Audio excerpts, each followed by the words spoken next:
I am so glad you convinced me that the family car should be the Defender 110. It is so beautiful inside. It's so comfortable, and it just feels indestructible. Yes, it really is. I've been waiting a long time for the new model to come out. The Defender 110, I'm telling you, it's my favorite car of all times. It's my third one. You know, I have stories of going off-road. The guy managed the group. He was like, what are you doing in this beautiful car? I'm like, I'm going off-road. He's like, are you sure? Because you can use one of ours. And then they look like Mad Max cars. I'm like, no, we're going to do this. And he was shocked. Wow. Well, it's great because the Defender has been reimagined for 21st century adventure, and its unparalleled off-road ability, as well as its robust interior, are invaluable whether you're headed towards uncharted territory or just a weekend of exploration. The Defender 110 tackles challenging surroundings with absolute confidence. The SUV conveys strength outside and in, featuring peerless technology like an intuitive driver display and an award-winning infotainment system. That's my favorite part, to keep you connected no matter where the journey takes you. Adventure is unique to everyone, and so is the Defender. Choose from the two-door Defender 90, the four-door Defender 110, or the larger Defender 130 with the ability to seat up to 8 passengers. You'll find uncompromising performance in all three. So pack up and go even further with the Defender 110. Learn more at LandRoverUSA.com/Defender. Sometimes it takes a different approach to help you unlock your true potential. Capella University's game-changing FlexPath format helps you learn at your own pace and fit earning a degree into your life. From before you enroll to after you graduate, you'll be supported by people who are invested in your success so you can pursue your goals knowing that help is available if you need it. Imagine your future differently at capella.edu.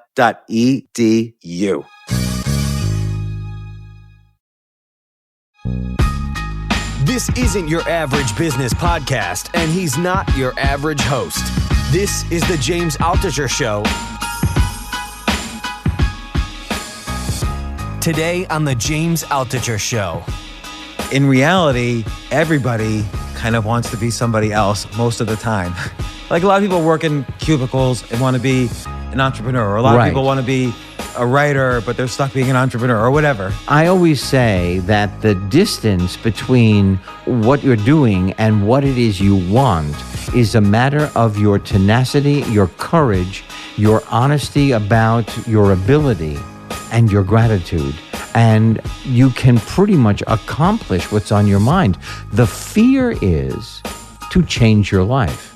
The fear is to step out from what you have created for your day-to-day. We have just finished Happy Days, and I realize I don't have a plan B.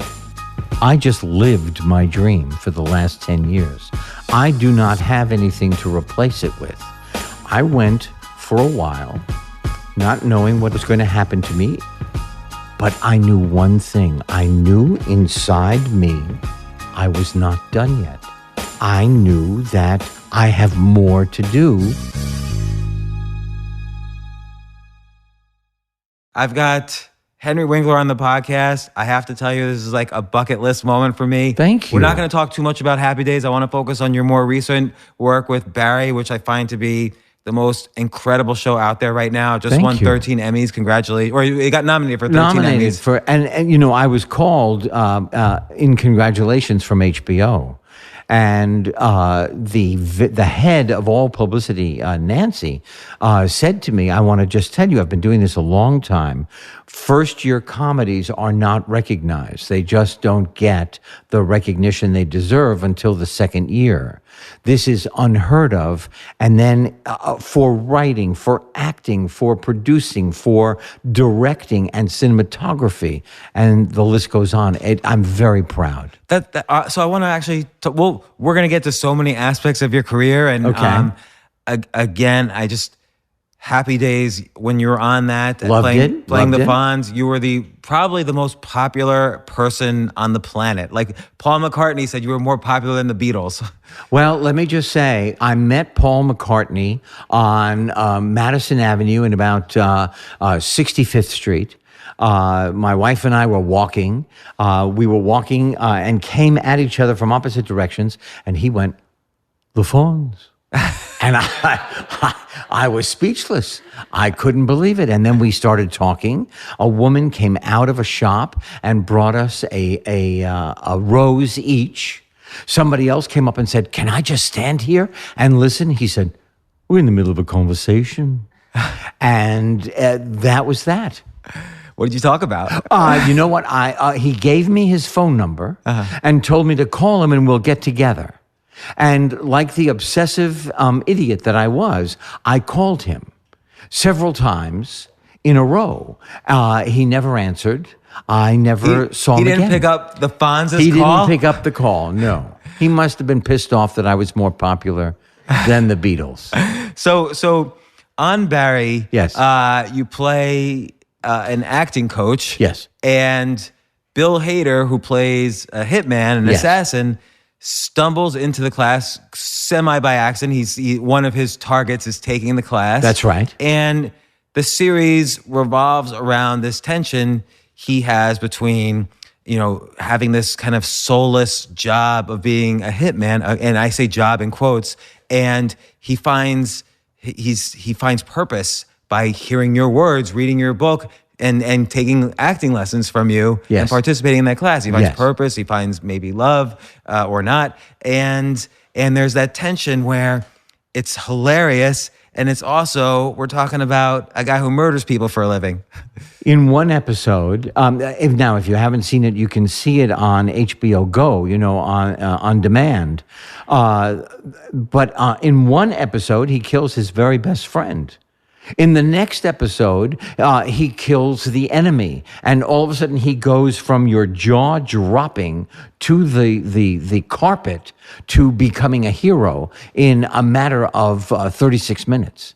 Yeah, it's because you don't really know throughout the series how to understand who he is, because he's also trying to figure it out. But now you're starting to realize towards the end of the series, what's how the characters are shaping up, even though there's drama throughout. I mean, the very first scene, the very first scene's hilarious, even though there's a dead, mangled body and he's just impassively just doing his job, cleaning up. That somehow is very funny to me. Right. And it's the way they do all those. And the weight of, God, this is boring, is amazing, right? And then there's an interesting thing there's several interesting things, not just interesting, but fascinating things about the character you play. So, and by the way, I'll say this repeatedly, you've done dozens or hundreds of movies, TV, theater. You've worked with everybody in the business. Happy Days itself ran 11 seasons.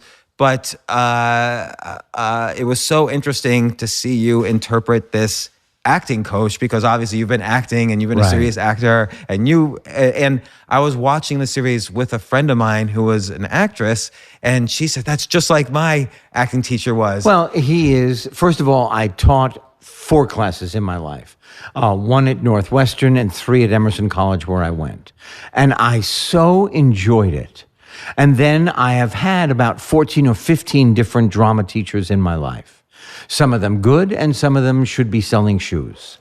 And then I heard about all these acting teachers from other people. There's a guy that taught in L.A. where his class was forced to buy his artwork. These kids who have no money, they are spending it on rent, food, and acting classes. They're at the beginning of their careers, not getting a lot of jobs, and they have to buy his art. So I took all of these people and just squashed them up, swallowed the thoughts, and out came Gene Cousineau, the teacher of thespians. So when you read, what would you say is the difference between the character you read in the script, and I know you stuck to it word by word, and your interpretation of it, of that character? Was there any kind of dissonance between what the producers and writers expected and what you then portrayed? The biggest dissonance was that because I'm so dyslexic, that I have survived by ad-libbing. When I don't remember a line or can't read a line or can't read off the page. And Bill would say to me, if he said it once, he said it 100 times to me. He said, "Please, if you could just do it the way we wrote it so I could hear what we wrote, I would be so appreciative." I said, Bill, I'm trying. My lips and my mouth don't exactly go together with my brain, but I'm going to get there. Now, the other thing was I only knew this afterwards when we did press at the premiere. They had written a darker, harsher, meaner teacher. And as I was playing him, they started to write him as I was evolving. So they just changed their course watching what I was doing. They told me that. I did not know that. That's interesting because you, in the very first scenes with you, yes, you kind of make Sally, that one of the main characters, Sarah Goldberg. Is she amazing? Yeah, she was great, and she becomes a potential love interest for Bill. But she was the premier student in your class. You sort of make her really angry to get emotion out of her. Yes, right. Is that a class? I imagine never having taken a lot of teachers do that. They say we've got to break down your bad habits. We've got to rebuild you into the actor you can be. I think that a lot of it sometimes is masochistic. So or sadistic. Is that a little bit? This is why I'm curious about how you interpreted it, because I almost feel a scene like that is cliche in the sense that I expect an acting coach to do that kind of like make the student angry and then say, okay, now use that anger and you're on the stage. Right. I feel like I've even seen that in other movies or whatever. Yes. So what did you do to kind of, because it didn't feel cliche to me when you were doing it. What did you do to say, make it your own? I don't know. I don't have an answer to that question. What I do know is this. At drama school, I had a dance teacher. Her name was Carmen de Lavalade. She was the lead dancer for Alvin Ailey's group before Judith Jameson. And I said, I don't know what I'm doing. I'm playing a deer. And I had to become a deer. And she was a deer. And I said, how can I be a deer if you, this unbelievably famous mover of your body, is going to be a deer? And she said, my deer will be completely different than your deer because it's me and it's you. Just your being will force the deer to be different. So I want to understand that. Yes. Because, and I know we'll get to Barry, we'll get to everything, but I want to understand just that one direction she gave you. Okay. How do you play you? How does the you come out as a deer? Like, how does your inner truth come out as a deer? All characters, if a character is well written, you're already in it. That's why Shakespeare is still unbelievably popular this almost 500 years later. Because every character he wrote, take away the language, and you've got a human being you totally know from your family. You totally know from your circle of friends. You totally know from the temple. That humanity is the reproduction or acting is reproducing and holding up as a mirror the way we live. So and you studied a lot of Shakespeare. I did, and I can't do it. I mean, I know my limitations. But you were at the Yale. I was at the Yale School of Drama, and I was in Macbeth, and I played young Seward, and that was it. I was killed, and I had to lie on the stage as a corpse for about 2/4 of the third act. And then I feel like after such a great dramatic experience when you were at a very young age, yes, studying at Yale's, theater, you many of your roles, the roles I would say the world knows you as, including and up to Barry, right? But let's say Arrested Development and Happy Days and your Adam Sandler roles. You're a very funny comedic actor. Thank you. And did you ever, and I know you've done great drama as well, but really you're known for a lot of these comedic roles. Right. And do you ever feel like, I don't want to be just playing a comic role? You know what? I thought that I wanted, listen, my one of my things on a bucket list, I want my children and my grandchildren to meet their destiny. I would like to win a Tony. And I'd like to play a mute. I don't know why. That just is in my mind. Anybody here want to write a screenplay for a mute? We've got Henry Winkler. Don't all speak up at once. Now, but the thing is that I am blessed. I love my career. I have worked with geniuses, Gary Marshall, Adam Sandler, Mitch Hurwitz, who created Arrested Development. To watch him live on the set when you're saying something that is extraordinarily funny, and he goes, you know what, this will be funnier. Say this. And off the top of his head comes this, I don't know what, this gift.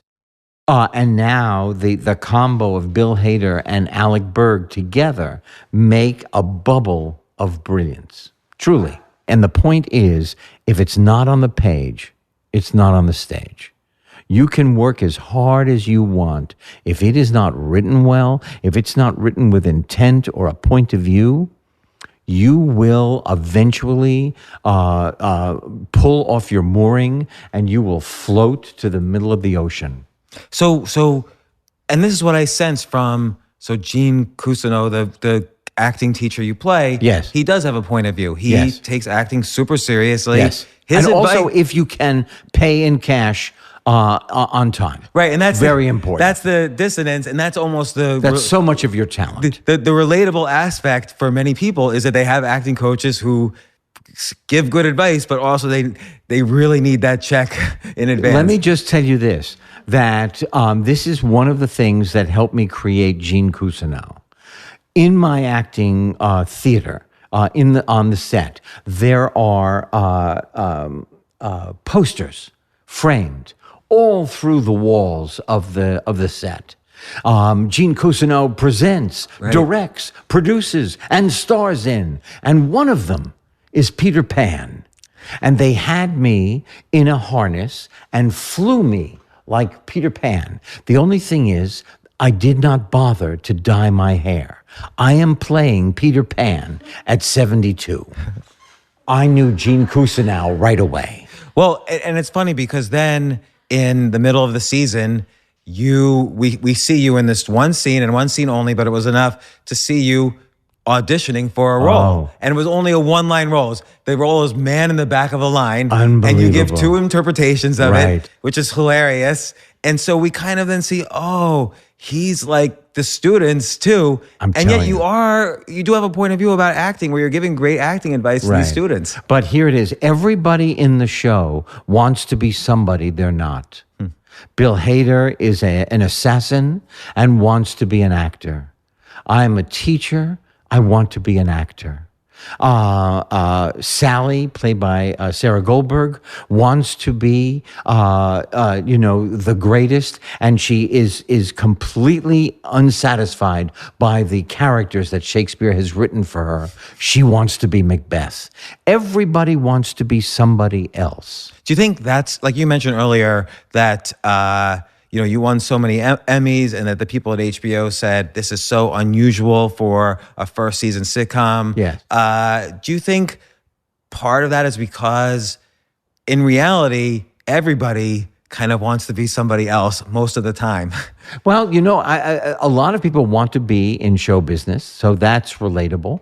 A lot of people want to be, as you just said, somebody else. Like a lot of people work in cubicles and want to be an entrepreneur, or a lot of people want to be a writer, but they're stuck being an entrepreneur or whatever. Well, I always say that the distance between what you're doing and what it is you want is as thin as the thread that sews on your button. It is a matter of your tenacity, your courage, your honesty about your ability, and your gratitude. And you can pretty much accomplish what's on your mind. The fear is to change your life.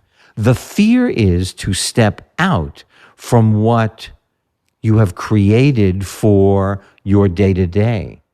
Well, and I feel if you look through your career and your acting life, let's view it in terms of the arc of the hero, where in the middle you get obstacles along the way that are increasingly more difficult. Right. And I sort of see that happen in your career. One of the obstacles being between Happy Days in the early 90s, where I was not hired. Yeah, and you said this was in interviews. This is a very low moment for you. So That's right. What was a day in the life like during those 9 years? I don't know. Okay, and so- you were the most famous person in the world at the beginning of that period. Right. And so I had an office at Paramount, and then I had a producing deal with ABC, which I don't know that they do anymore. I was really lucky. Part of my compensation was on the air. If I got a show that they liked, they would put it on the air. That was part of my deal. I'm sitting in my office at Paramount. We have just finished Happy Days. A few months have gone by. And I realize I don't have a plan B. I just lived my dream for the last 10 years. I do not have anything to replace it with. I am psychically in pain. I literally, when you are rudderless, when you don't know what it is you want, it literally hurt my head. I was sad. I would sit at my desk. I was smart enough. I didn't know what to do, so I did nothing. And eventually I produced, and then we did MacGyver and Sightings, and I directed a little bit. And then doing nothing, what was that? Doing nothing is not forcing the issue. If you force the issue, like it is a great metaphor, is fly fishing for trout, which I love. You are using a very thin line. And if you force the fish will break the line and you will lose it. If you allow the fish to go away and then you bring it back again and you let it go away, and you bring it back again, eventually you will take a picture with that fish. So this sounds great, but it also sounds incredibly difficult to do because you don't know. In those moments of feeling at bottom, you don't know if there's going to be an uptick. You don't know if patience is going to pay off. Know. When you're fly fishing, you don't know if when you're standing there, if the fish are going to eventually catch the bait. That's right. You don't know. But here's the thing. And as a short Jew, I am completely obsessed with wanting to know whether or not I'm going to catch another fish, if I'm going to work again. But I will tell you something, and this is the honest truth. I went for a while not knowing what was going to happen to me in very recently, but I knew one thing. I knew inside me I was not done yet. I was not ready to hang up my spurs. I knew that I have more to do. Presto jingo. All of a sudden, out of the blue, comes this magnificent gift of Barry.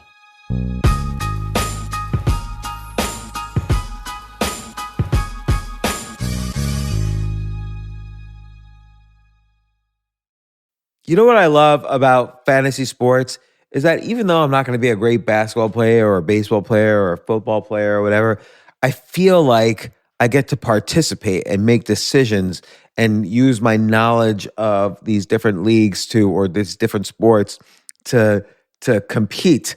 So it's like I can pick my team or I can pick my favorite players and I could use my knowledge to make predictions and maybe even make money. So with the basketball season here, you can now pick combo projections across football and basketball from the Specials League on Prize Picks. This is a league created specifically for combo projections that include two or more players from different sports or leagues. Want to play alongside some of Prize Picks' favorite players like rapper Meek Mill and comedian Andrew Schultz, who's also been a guest on this podcast, and I've been a guest on his? You can now find community plays under the promos tab of the app to view entries for some of the biggest names in the Prize Picks community each week.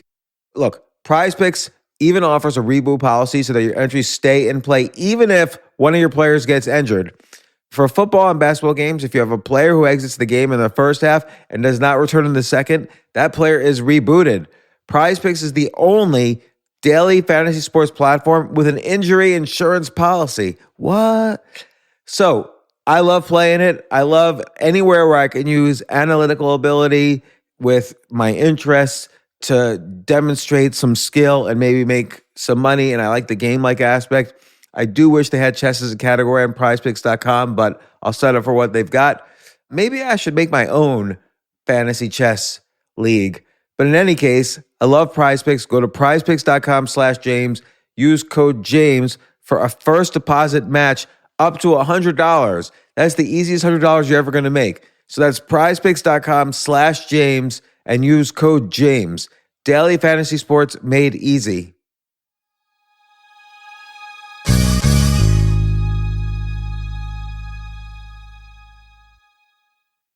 The future of learning is definitely online. Like, it's such BS that you have to spend $200,000 or take $200,000 in loans and go to some fancy school when it's useless. It doesn't guarantee you a job.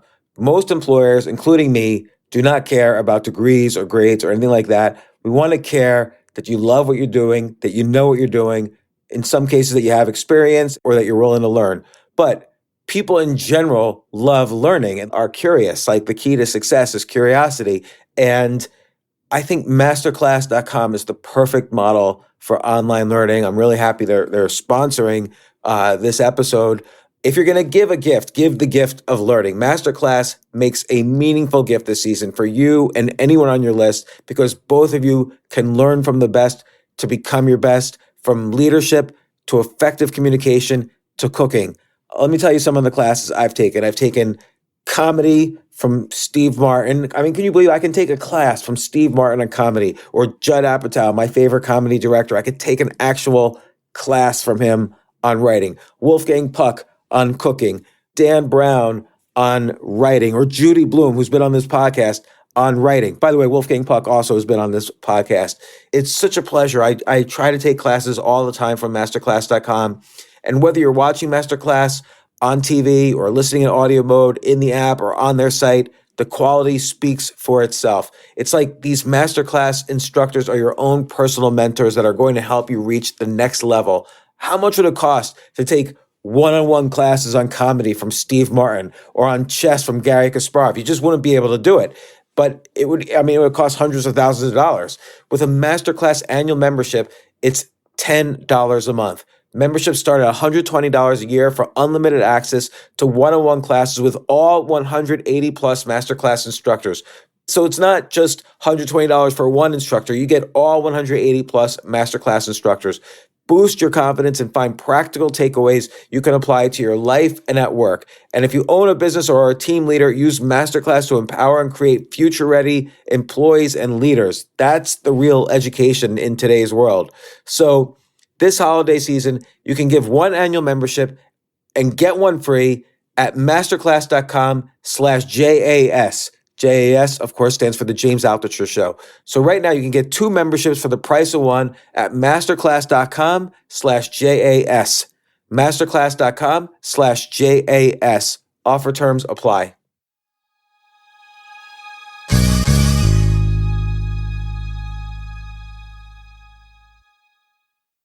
AI might be the most important new computer technology ever. It's storming every industry, and literally billions of dollars are being invested. So buckle up. The problem is that AI needs a lot of speed and processing power, so how do you compete without costs spiraling out of control? It's time to upgrade to the next generation of the cloud, Oracle Cloud Infrastructure, or OCI. OCI is a single platform for your infrastructure, database, application development, and AI needs. OCI has 4 to 8 times the bandwidth of other clouds, offers one consistent price instead of variable regional pricing, and of course, nobody does data better than Oracle. So now you can train your AI models at twice the speed and less than half the cost of other clouds. If you want to do more and spend less, like Uber, 8x8, and Databricks Mosaic, take a free test drive of OCI at oracle.com/advance. That's oracle.com/advance. oracle.com/advance. So, and also, I mean, simultaneously, Arrested Development's sort of been on and off. Right. You know, so you've been involved in that, but Barry, you're like the main character along Well, with Bill. I'm almost like a guest star on Arrested Development. I do a few a year, and people, thank God, like my character. Mitch likes the character. I only play characters actually that have an association with the name Barry.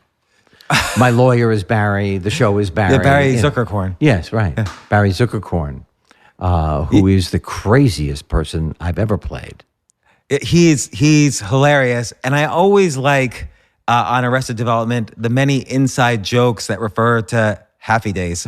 So yes. When you step over the shark, you're jumping the shark. Absolutely. And then the mirror. There was an amazing scene when they fire you and hire Scott Baio to play their new lawyer. That's right. And they directly address it's because we want to appeal to a younger audience. Yes. And so it's directly related to Chachi rising up in Happy Days.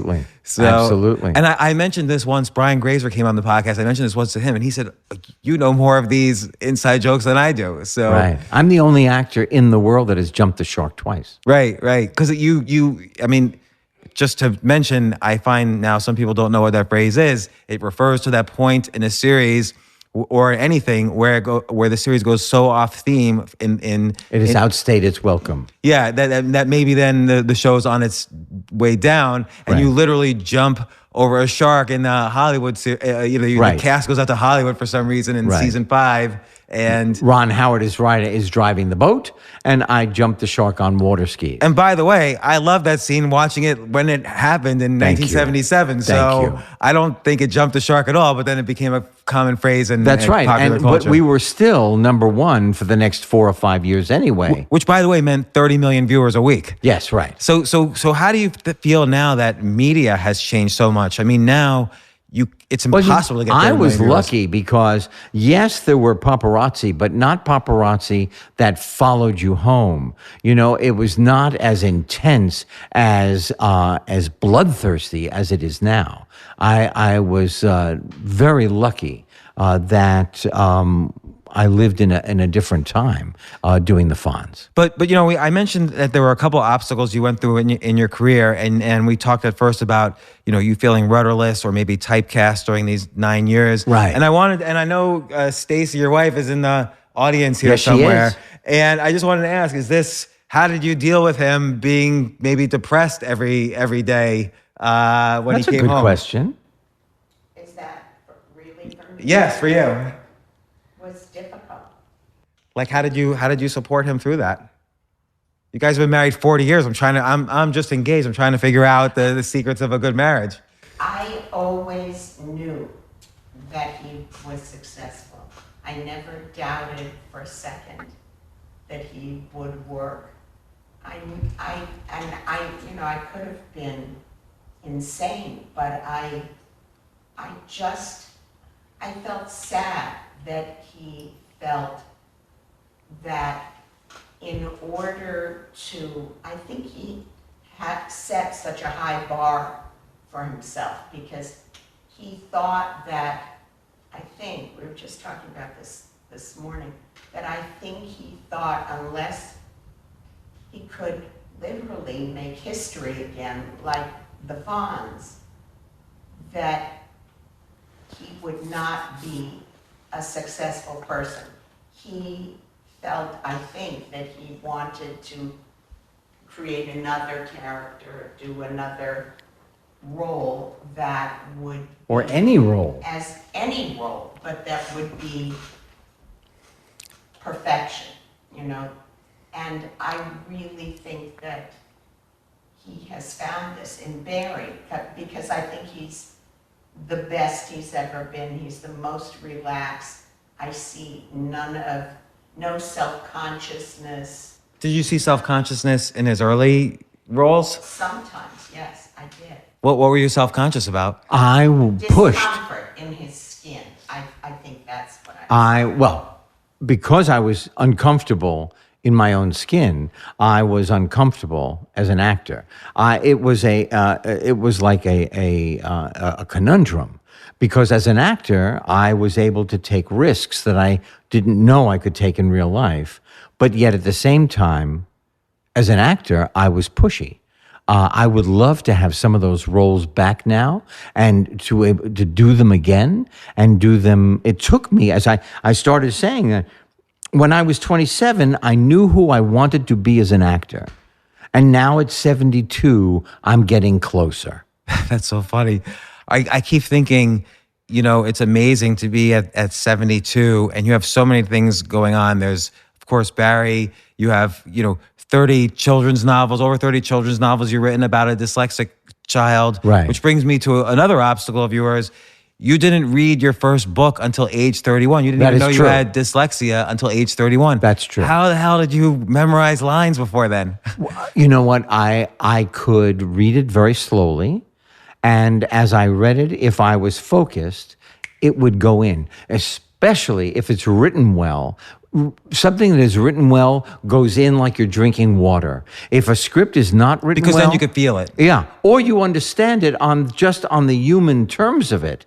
If it's not written well, if it's just a bunch of words that string together into a sentence, and some pretentious person is writing a script, you could try and memorize that from now until doomsday.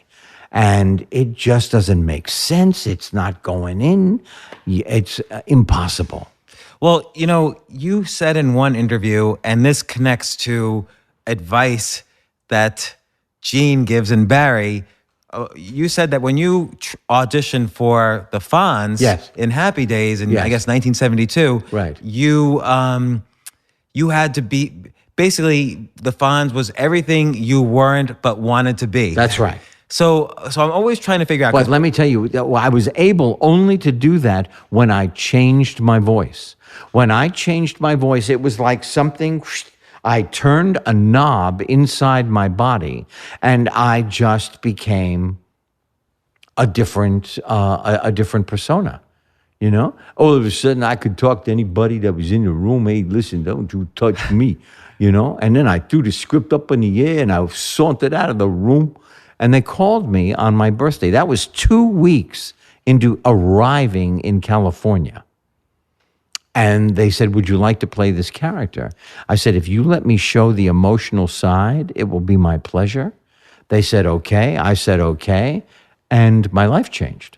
Yeah, because in the first season or two, you were sort of more this tough guy, almost, I couldn't figure it out whether you were bullying but then suddenly there's this real emotional side to you, and the whole show changed as a result. Like, you became essentially the main character of the show. Well, one of the emotional sides was because we would do shows according to letters the producers got. One of them was from a home for wayward boys in Massachusetts. They said, look, the guys here love the Fonz, they love Happy Days, but they won't show any emotion. Could you write an episode where the Fonz says it's okay to be emotional? And that was the time that I cried over Richie, who was in the hospital, and I made a deal with God to make Richie get better.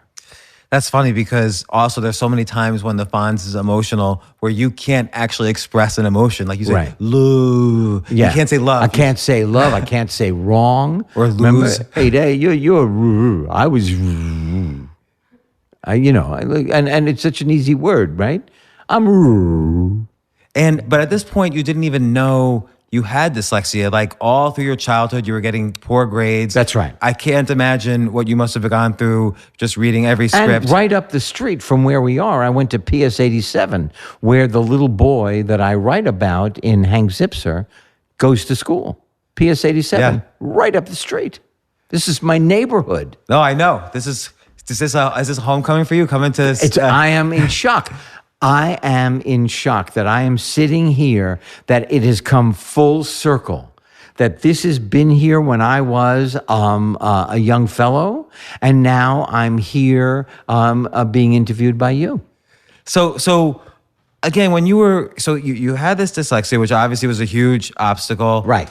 And then you also go through this rudderless time. That's right. I want to play Henry to you for a second. Let's say he comes home and he says, God damn it, honey. They're still sending me that Grease script. They keep just thinking of me as a guy wearing a leather jacket. I don't want it. How would you react to that? Well, I'm sure I could have reacted better in hindsight, but it was hard for me to understand because it was very successful. I didn't believe, I couldn't process that he did not feel like a success. That it just was, Henry used to say I was just too black and white. So I would say, in those days, look in the encyclopedia. You're in the encyclopedia. You made history. Your jacket is in the Smithsonian Institute. We can't, on our first date, we were in the car, and Henry was waving at random people. And I was born and raised in Los Angeles, and had been around people in the entertainment business all my life, but this was foreign. And I would say, who are you waving at? And Henry would say, how would I know? And this was not normal behavior for me. So it looked to me like he was extraordinary and extraordinarily successful. So it was hard for me to understand what was going on inside of him. And how do you think the marriage survived those 9 years? Well, everything gets everything gets in its own place.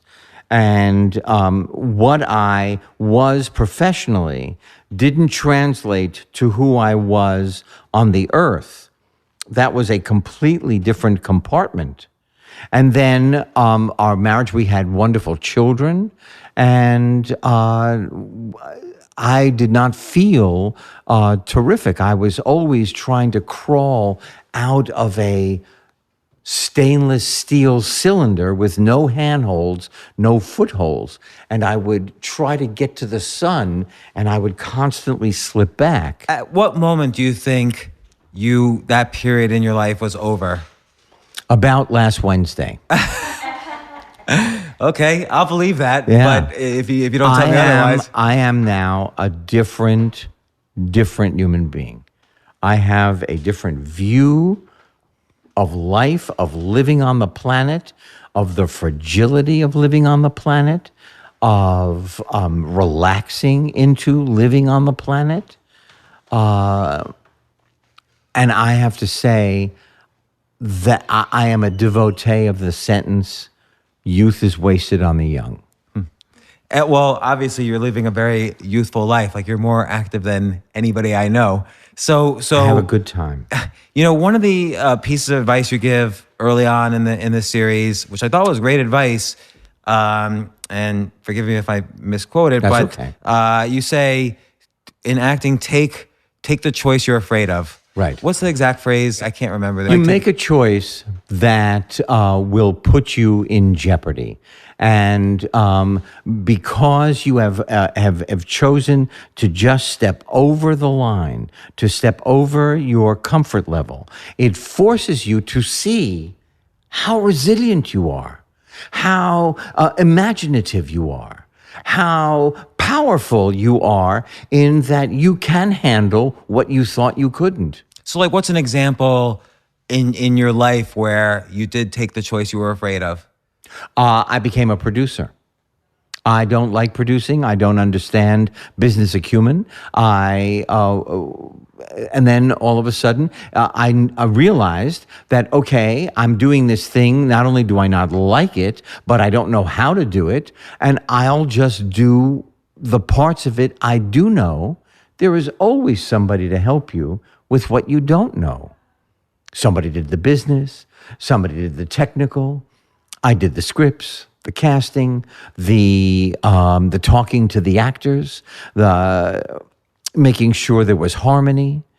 And all of a sudden, these shows came and stayed for 7 years. Like MacGyver, for instance? MacGyver, which is now going to premiere again for the third year in September. And so when you were auditioning for the acting teacher, Gene Cousineau, Yes. on Barry, how in your audition, do you think when you're auditioning, how am I going to make a choice that I'm afraid of, that puts me out of my comfort zone? I did not, because the whole process put me out of my comfort zone. I was on a razor edge. I could not think about how am I going to be good. I could only think about just be here now, and whatever happens, happens. Throw my fate to the wind. And it just turned out that Sherry Thomas, who is the casting person, reading with me, was so supportive. I could feel it. And I don't remember if I said this or not, but out of the corner of my eye, I saw Bill Hader laugh. I made Bill Hader, who Stacey and I watched on Saturday Night Live, who we laughed at Bill Hader for years and years and years. I made him laugh. And all it was just going not with my head, but with my instinct. And so I want to know what that means, though. Like, so you're in what was the difference between what your head was telling you and what your instincts were telling you? Okay. Your head is demanding perfection. Your head is worrying about, am I good? Am I not? Am I funny? Am I not? Your head, it's almost as if your head is trying to distract you from the job at the moment, from the situation at hand. Your instinct is you are going with whatever is coming into your mind. I did a play after I graduated from Yale Drama School. I went to Cincinnati Playhouse in the Park. And I was in a show a play called Incident at Vichy by Arthur Miller.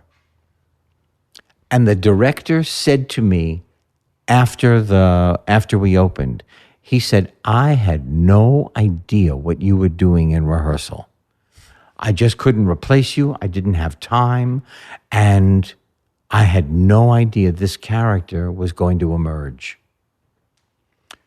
You do what comes into your mind. How do you think, and I mean, I think this kind of head versus instinct is important in so many areas of life. And I'll tell you what, if you're engaged and you become a parent, as a parent, your instinct will know everything that is right about taking care of that child.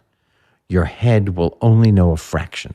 Well, but how do you, in a professional scenario like you were in, like you just described, how do you know to kind of, was that an instinct on your part to be able to go into the instinct side of you? I was able, since the beginning of my working career, to beat my head into submission and allow my instinct, my imagination about what I see on the paper, the way it sounds to me inside, what other people in the script are saying about me, what the director is saying, what the writer is saying, and put that all together and just let it fly. Jump off the precipice and fly. Do you see what the character looks like? I don't.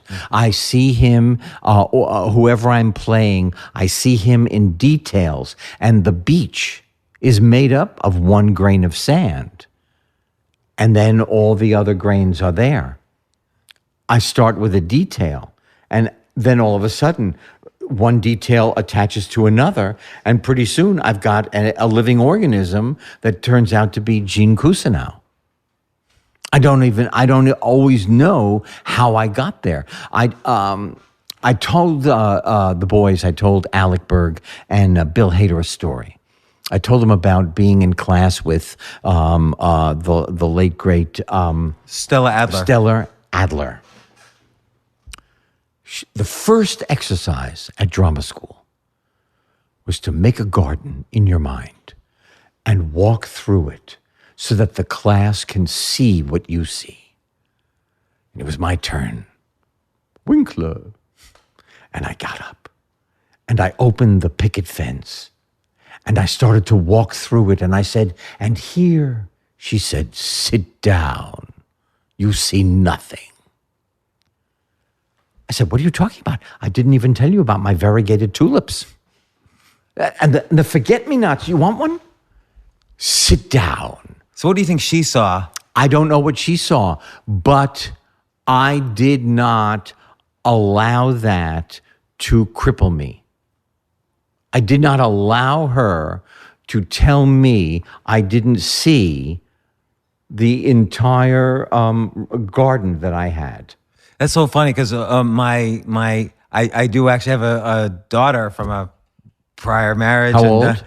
She's 19 and she's in Stellar Adler's summer program right now. Oh my goodness. Yeah, so she wants to be an actress. Wow. But one thing you say, I'll close with this, and then I'll also mention one more time Barry, but one thing you say is that in another interview, acting is a combination of concentration, relaxation, and listening. Yes. And life is listening. For me, the center of all relationships is the ear. I have learned that I knew this intellectually, and I am learning this now on a more visceral level. It does not matter what you meant. It only matters how it lands on the other person. And then you must be open to that. And then you work that miscommunication out. What's the concentration part? The concentration is be in the moment and do not worry about being right. And relaxation, I was so worried as a young actor. I literally had 2 costumes for every character. I would sweat through one, and I would have to change as soon as I got off stage into the other because I was soaking wet. As soon as I relaxed and allowed myself to just be in the situation, I never sweat again. Now, I perspired, but I did not sweat. How did you relax? How did you learn to relax? Will. I wanted to, and it took me 5 years. I did a television movie with Sissy Spacek, and I just kind of relaxed in a scene. I wasn't tense trying to be perfect. I was just being there, listening, reacting. And I went, oh, that's what they meant. So Henry Winkler, once again, several things. Thanks for coming on the podcast. What a pleasure to be here. Barry is a total incredible breakout show for me. Like, I've been constantly looking for, like, what new sitcom can I start watching? This is the show, and you prove it by just getting nominated for 13 Emmys. You and Bill Hader do such a great job. You, of course, play an incredible acting coach, but also got that vulnerability that's so interesting. And then just the arc of your career. You've worked with so many amazing heroes of mine, in addition to yourself being a hero of mine, but everybody on the cast of Arrested Development. Ron Howard was your co-star in Happy Days. Robin Williams, his first appearance on Happy Days. Oh my gosh, yeah. When Robin Williams was on Happy Days, was everybody like, what the hell is this guy doing? I'll tell you what happened. They couldn't find anybody to play Mork for Mork. It was Gary Marshall's youngest son who gave Gary the suggestion of having an alien come to Milwaukee. Wednesday, Robin Williams shows up. We shoot Friday. My entire job that week was not to break up and to get out of the way because I knew I was in the presence of greatness. Wow. Truly. That's not even hyperbole. That is, my jaw dropped when I watched this young man take every single thing that happened to him and suck it in like a vacuum cleaner, and it came out Robin. Well, again, thanks for coming on the podcast. What a pleasure to chat with you. Thanks for being the Fonz. Thanks for being helping do Barry, which is a great show. I encourage everyone to watch it. It's like my current favorite show. You can see it on HBOGo. HBOGo or Amazon Prime. There's all these places to see it. It's a pleasure to meet you. Nice to meet you. Thanks.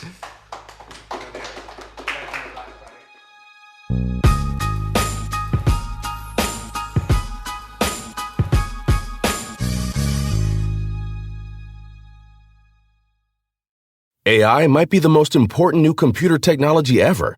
It's storming every industry and literally billions of dollars are being invested. So buckle up. The problem is that AI needs a lot of speed and processing power, so how do you compete without costs spiraling out of control?